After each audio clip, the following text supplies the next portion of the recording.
Aquaman movie part 1 में Tom नाम के एक लाइट हाउस ऑपरेटर को अटलाना नाम की लड़की पथरीले समुद्र के किनारे घायल मिलती है। वो उसे अपने घर पर ले आता है। अटलाना के होश में आने पर वो टॉम पर घबराकर हमला करती है, पर घायल होने की वजह से वो फिर बेहोश हो जाती है। सुबह जब अटलाना को होश आता है तो टॉम उसे चाय पीने के लिए देता है। टॉम उससे पूछता है तुम हो कौन? वो बताती अटलाना, क्वीन ऑफ अटलांटिस। फिर दोनों में प्यार हो जाता है। एक समुद्र की राजकुमारी जो अपने पिता के पसंद के लड़के से शादी न करने की वजह से जमीन पर आई थी और टॉम एक मनुष्य जाति से था। समय बीतता है। अटलाना और टॉम का एक बच्चा होता है जिसका नाम टॉम आर्थर रखता है। दोनों बड़े प्यार से आर्थर की परवरिश कर रहे थे कि एक दिन ऑर्वेक्स के भेजे हुए कुछ सिपाही अटलाना को लेने आते हैं। ऑर्वेक्स वही है जिससे अटलाना के पिता किंग एटलन उसकी शादी कराना चाहते थे। अटलाना उन सिपाहियों से तो बड़े आराम से जीत जाती है, पर वो टॉम को बताती है कि अब की बार ऑर्वेक्स पूरी फौज भेज सकता है। आर्थर और तुम्हारी रक्षा के लिए मुझे अटलांटिस जाना ही पड़ेगा। फिर से मिलने का वादा करके अटलाना चली जाती है। इसके कुछ समय बाद आर्थर अपने स्कूल की तरफ से एक बहुत बड़े एक्वेरियम में बहुत से बच्चों और टीचरों के साथ तरह तरह की मछलियों को देख रहा होता है। वहीं मौजूद दो बच्चे आर्थर को छेड़ते हैं कि तभी एक शार्क ये देखकर गुस्सा हो जाती है और ग्लास में टक्कर मार मार कर उसे तोड़ने लगती है, पर आर्थर उस शार्क की तरफ अपनी हथेली करता है। वो शार्क तुरंत शांत हो जाती है।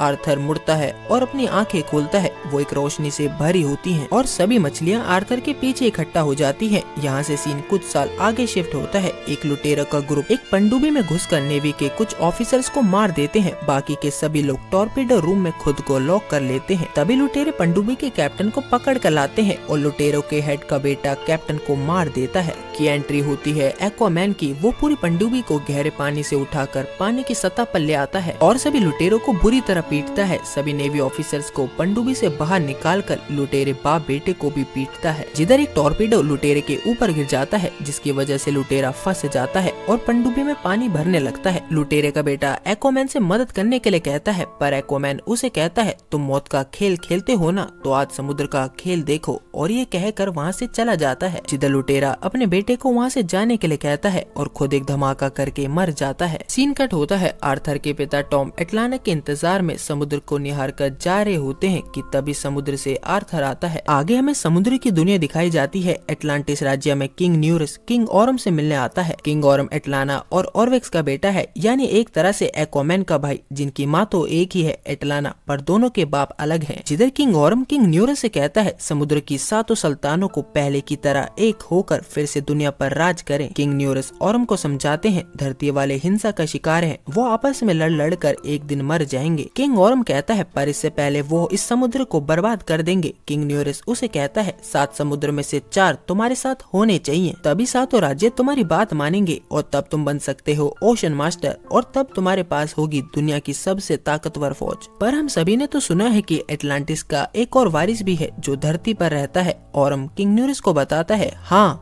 वो मेरी माँ अटलाना की नाजायज औलाद है। कि तभी धरती वासियों की एक पनडुब्बी उन पर हमला कर देती है और किंग न्यूरस मरते मरते बचता है। किंग ऑरम अपने पिता के दिए हुए त्रिशूल से पूरी पनडुब्बी को फोड़ देता है और किंग न्यूरस से कहता है कि ये जंग हम नहीं वो शुरू कर रहे हैं। अब तो किंग न्यूरस भी समझ जाता है और इस हमले का जवाब एक बड़े धमाके से देने के लिए कहता है। धरती पर किंग न्यूरस की बेटी आर्थर से मिलने आती है और एक्वामैन को समझाती है कि तुम्हारा भाई ऑरम धरती पर हमला करने वाला है, जिसके कारण धरती के और हमारे भी लाखों लोग मारे जाएंगे। अटलांटिस के तुम राजा हो क्योंकि तुम अटलांटिस के पहले बेटे हो। तुम राजा बनकर समुद्र और धरती के लोगों को बचा लो, इसलिए तुम्हें मेरे साथ अटलांटिस चलना होगा। जिधर आर्थर अटलांटिस चलने के लिए मीरा को साफ मना कर देता है और उसे कहता है कि वुल्को को भी मैंने मना किया था। वुल्को अटलांटिस का सेनापति है जिसने आर्थर को बचपन से लड़ना और ट्राइडेंट चलाना सिखाया था। ट्राइडेंट वो त्रिशूल है जो अटलाना का था और वो उसे टॉम के पास आर्थर के लिए छोड़ कर गई थी। आर्थर मीरा को जाने के लिए कहता है और उसे बताता है कि मेरी विरासत मेरी माँ के साथ ही खत्म हो गई और अगर ऑरम ने हमला किया तो माँ कसम मैं एक एक को चुन चुन कर मारूंगा। इधर उत्तरी समुद्र में लुटेरों का बेटा अपने बाप की मौत का बदला लेने के लिए किंग ऑरम से मिलता है। धरती की पनडुब्बियों को नष्ट करने का काम ये ऑरम के कहने पर ही करता था। वो ऑरम से कहता है मुझे आर्थर चाहिए ताकि उसे मारकर मैं अपने बाप की मौत का बदला ले सकूं। सीन कट होता है। आर्थर अपने पिता के साथ अपनी गाड़ी से समुद्र के किनारे की सड़क से घर जा रहा होता है कि तभी समुद्र की एक बहुत बहुत बड़ी लहर उन दोनों को डुबा देती है कि तभी मीरा वहाँ आकर डूबे हुए टॉम के चारों तरफ से पानी हटा देती है और अपने हाथों से टॉम के अंदर गए सारे पानी को बाहर निकाल कर टॉम को बचा लेती है। जिधर आर्थर मीरा का शुक्रिया अदा करता है, वो उसे बताती है कि ये ऑरम ने किया है। धरती पर इसे सुनामी समझा जाता है। जिधर न्यूज वाले कहते हैं कि इंसानों द्वारा समुद्र में फैलाए कचरा और जहरीले तत्व समुद्र ने धरती वासियों को वापस कर दिए। यहाँ आर्थर वुल्को की बातें याद करता है और मीरा से कहता है कि मुझसे ज्यादा उम्मीद मत रखना, मैं जंग रुकवाऊंगा और वापस धरती पर आ जाऊंगा। और अपनी माँ के दिए गए त्रिशूल के साथ अटलांटिस जाने के लिए समुद्र में कूद जाता है। समुद्र के अंदर मीरा उसे एक शिप से अटलांटिस लेकर चलती है। वहाँ मीरा उसे एक टूटे हुए शिप पर ले जाती है जिसके अंदर हवा भरी होती है। वहाँ वो उसे वुल्को से मिलवाती है। वुल्को भी आर्थर को समझाता है कि अगर तुम्हें ये जंग रुकवानी है तो तुम्हें अटलांटिस के तख्त हासिल करना ही पड़ेगा और यहाँ की जनता को विश्वास दिलाने के लिए तुम्हें अपने नाना किंग एटलन का ट्राइडेंट हासिल करना होगा। जिधर आर्थर वुल्को से कहता है कि ऐसा त्रिशूल तो मेरे पास भी है। वुल्को उसे बताता है कि ऐसा त्रिशूल कोई और है ही नहीं। इस अकेले ट्राइडेंट में पूरे समुद्र को काबू करने की ताकत है। इसे ढूंढने के लिए तुम्हें उस जमाने में जाना होगा जब पूरी दुनिया एक ही थी। जिधर वुल्को आर्थर को उसी जमाने की एक चीज देता है और कहता है कि इसी से तुम्हें किंग एटलन का मकबरा मिलेगा। इसमें रेगिस्तान की निशानियां है, वहीं तुम्हें उनका त्रिशूल मिलेगा। तभी वहाँ कुछ सिपाही आ जाते हैं। आर्थर और उनके बीच लड़ाई शुरू हो जाती है। मीरा और वेल्को उनकी नजर में ना आ जाएं, इसलिए वो वहाँ से उस नक्शे को लेकर निकल जाते हैं। आर्थर सभी पर आसानी से भारी पड़ रहा होता है, पर एक और खास सिपाही उसे गिरफ्तार कर लेता है। ऑरम के आगे आर्थर को जंजीरों से जकड़ रखा होता है। आर्थर का ट्राइडेंट उसके सामने था। ऑरम उसे भाई कहकर बात शुरू करता है। जिधर दोनों अपनी अपनी दुनिया को बचाने की बात करते हैं। ऑरम से बताता है कि किस तरह धरती वालों ने हमारी इस दुनिया समुद्र को बर्बाद कर दिया है। आर्थर तो जंग रोकने के लिए उसे अटलांटिस के तख्त से उतरने के लिए कहता है, मगर ऑरम इसे चुनौती समझता है और अटलांटिस की परंपरा के अनुसार इस अखाड़े में अपने अपने त्रिशूल से निपटाने के लिए कहता है। जिधर मीरा और वल्को ऑरम को मना करते हैं, पर वो नहीं मानता। लड़ाई से पहले वल्को आर्थर से मिलता है और अपनी सिखाई गई बातों को याद दिलवाता है कि ऑरम पानी के अंदर तुमसे ज्यादा ताकतवर है और उसे याद दिलवाता है कि कैसे उसकी माँ ने तुम्हारे पिता टॉम और तुम्हारी जान बचाने के लिए ऑरम के पिता से शादी कर ली थी और उससे पैदा हुआ ऑरम। और जब ऑरम के पिता ऑरवेक्स को तुम्हारे और तुम्हारे पिता टॉम के बारे में पता चला तो उसने ट्रेंच के जानवरों को तुम्हारी माँ की बलि चढ़ा दी। इधर ऑरम मीरा को एक कड़ा पहनाता है कि ये मेरी माँ की निशानी है। ऑरम और आर्थर अपने अपने त्रिशूल लेकर अखाड़े में एक दूसरे के सामने होते हैं। ऑरम का त्रिशूल उसे अपने बाप ऑरवेक्स और आर्थर को अपना त्रिशूल अपनी माँ एटलाना से मिला था। इधर ऑरम आर्थर को चुनौती देता है कि लौट जाओ धरती पर और दोबारा एटलांटिस में मत आना, मैं धरती पर समुद्र का कहर बरसाने वाला हूँ। जिधर आर्थर कहता है कि मेरे होते हुए ऐसा कुछ नहीं हो सकता। दोनों अखाड़े में आते हैं। पूरी जनता ऑरम के साथ होती है और आर्थर को गद्दार कहती है। इधर मीरा अपने बाप से कहती है कि तुम ये जंग में क्यों ऑरम का साथ दे रहे हो। किंग नीरोस उसे कहता है, पर हमला हम पर पहले धरती वालों ने किया था। जिधर मीरा कहती है कि मुझे तो ये किसी की चाल लग रही है। दोनों में लड़ाई शुरू हो जाती है। काफी भयानक लड़ाई के बाद ऑरम अपने ट्राइडेंट से आर्थर के ट्राइडेंट को तोड़ देता है। ये देख मीरा ऑरम पर हमला करके आर्थर को अपने शिप में बैठा कर ले जाती है और उसे बताती है कि हमारा प्लान था कि पहले एटलन तुम्हारे नाना का ट्राइडेंट हासिल करना और फिर ऑरम को चुनौती देना। आर्थर कहता है, मैं तो शॉर्टकट मार रहा था। जिधर अटलांटिस की शिप उनका पीछा करने लगते हैं, जिनमें से एक शिप में ऑरम भी होता है। शिप से निकलकर आर्थर एक हम्बैक व्हेल को अपनी हथेली दिखाता है और वो अपना मुंह खोल देती है। दोनों मुंह के अंदर छिप जाते हैं। खतरा टलने पर आर्थर पूछता है, अब हमें कहाँ जाना है। मीरा कहती है, उस रेत के समुद्र में जिसे तुम सहारा कहते हो। और एक कार्गो प्लेन से ये दोनों सहारा रेगिस्तान पहुँचते हैं। अटलांटिस में ऑरम का एक कर्मचारी मीरा को ट्रैक कर रहा होता है और ऑरम को बताता है कि मीरा सहारा रेगिस्तान में है और ऑरम दोनों को जान से मारने का हुक्म देता है। किंग न्यूरस कहता है कि अगर मेरी बेटी का बाल भी बाका हुआ तो साझेदारी खत्म। ऑरम को वल्को कहता है कि हमें सातों सल्तनतों का साथ चाहिए। ऑरम मान जाता है और मीरा को सही सलामत वापस लाने का हुक्म देता है। वहीं दूसरी तरफ मीरा बिना पैराशूट के प्लेन से कूद जाती है। आर्थर कहता है कि नारी शक्ति कुछ भी कर सकती है। वहीं ऑरम लुटेरों से हिंद महासागर में कहीं मिलता है। उसे कुछ ऐसा हथियार देता है जो काफी आधुनिक और ताकतवर थे, जो कि पानी को ऐसी ऊर्जा में बदल देते थे जिससे बड़ी बड़ी चट्टानें भी नहीं झेल पाती थी। जिधर ऑरम उसे कहता है कि आर्थर और उसके साथ जो लड़की है उसे खत्म कर दो। उस लड़की को हम नहीं मार सकते। तुम्हारा बदला भी पूरा हो जाएगा और तुम्हें मोटा इनाम भी मिलेगा। लुटेरा कहता है कि आर्थर की लाश ही मेरा इनाम होगी और लुटेरा उस हथियार को खोलकर एक सूट में फिट कर लेता है। इधर आर्थर रेगिस्तान में गड्ढे में गिर जाता है। पीछे मीरा भी गड्ढे में कूद जाती है। जिधर वो एटलन के हथियार खाने में पहुंच जाते हैं। वहाँ एक यंत्र रात्र में मीरा अपने पास रखा यंत्र फिट करती है और उसमें से उन्हें किंग एटलन का मैसेज मिलता है कि दुनिया का आखिरी छोर ढूंढो और असली बादशाह ही उसे पा सकता है, जो साबित कर सके वही उसके लायक है। दोनों यहाँ से इटली जाते हैं। वहीं दूसरी तरफ ऑरम फिशरमैन सल्तनत में पहुँच जाता है, जहाँ वहाँ के बादशाह को मारकर उसी की बेटी को वहाँ की महारानी बना देता है और जबरदस्ती उसका साथ पा लेता है। और इटली में आर्थर को समुद्र का वो पॉइंट मिल जाता है जहाँ ट्राइडेंट था, पर तभी एटलांटिस के कुछ सिपाही और वो लुटेरा अपना सूट पहनकर उन पर हमला कर देता है, जिधर मेरे सिपाहियों से और आर्थर लुटेरे से भिड़ जाता है। काफी लड़ने के बाद आर्थर लुटेरे को मार देता है और दोनों एक छोटी बोट पर उस जगह की तरफ बढ़ते हैं जहाँ एटलन का मकबरा है। इधर ऑरम को पता चल जाता है कि वल्को उसकी वफादारी नहीं बल्कि आर्थर से वफादारी कर रहा है, इसलिए वो उसे एक ऐसी जगह कैद करने के लिए कहता है जहाँ से उसे सब कुछ दिखाई दे सके। और रात होते ही बोट पर लाखों की संख्या में ट्रेंच के दानव मीरा और आर्थर पर हमला कर देते हैं। इधर आर्थर कुछ देर उनसे लड़ने के बाद दोनों कुछ फ्लेयर्स जलाकर पानी में कूद जाते हैं और लाखों दानवों के बीच से फ्लेयर्स की मदद से रास्ता बनाकर नीचे जाते हैं और पानी के अंदर के एक तूफान में चले जाते हैं, जहाँ से मीरा को निकालकर एटलाना एक गुप्त टापू पर ले आती है, जिधर आर्थर भी उनके पीछे वहाँ पहुँच जाता है। और आर्थर अपनी माँ को जिंदा देखकर काफी खुश होता है। एटलाना टॉम के बारे में पूछती है और आर्थर बताता है कि वो हर रोज वहीं आपका इंतजार करते हैं जहाँ से आप गई थी। जिधर आर्थर पूछता है आप हमारे पास वापस क्यों नहीं आई। एटलाना बताती है जहाँ से तुम आए हो वहीं से वापस जा सकते हो और वो दानवों से बचकर नहीं जा सकते, सिर्फ ट्राइडेंट ही है जो हमें यहाँ से निकाल सकता है, मगर उसकी रखवाली कैथरीन करती है। मैंने कई बार उसे लेने की कोशिश करी पर कैथरीन की वजह से कभी कामयाब नहीं हो सकी। यह सुन आर्थर पानी में भरी उस गुफा में जाता है जहाँ से उसका नाना का शरीर एक सिंहासन पर बैठा दिखा। इसके हाथ में ट्राइडेंट था, पर कैथरीन उसे बुरा भला कहना शुरू करती है और उसे मारने ही लगती है कि आर्थर अपनी हथेली उसकी तरफ करके कहता है मैं जानता हूँ मैं यहाँ के लिए नाजायज औलाद हूँ, पर मैं ये ट्राइडेंट अपने लिए नहीं बल्कि समुद्र और धरती के लोगों के बीच होने वाली जंग को रोकने आया हूँ। यह सुन कैथरीन चौंक जाती है कि आदमी उससे बात कर रहा है। वो आर्थर से पूछती है क्या तुमने मेरी आवाज सुनी थी।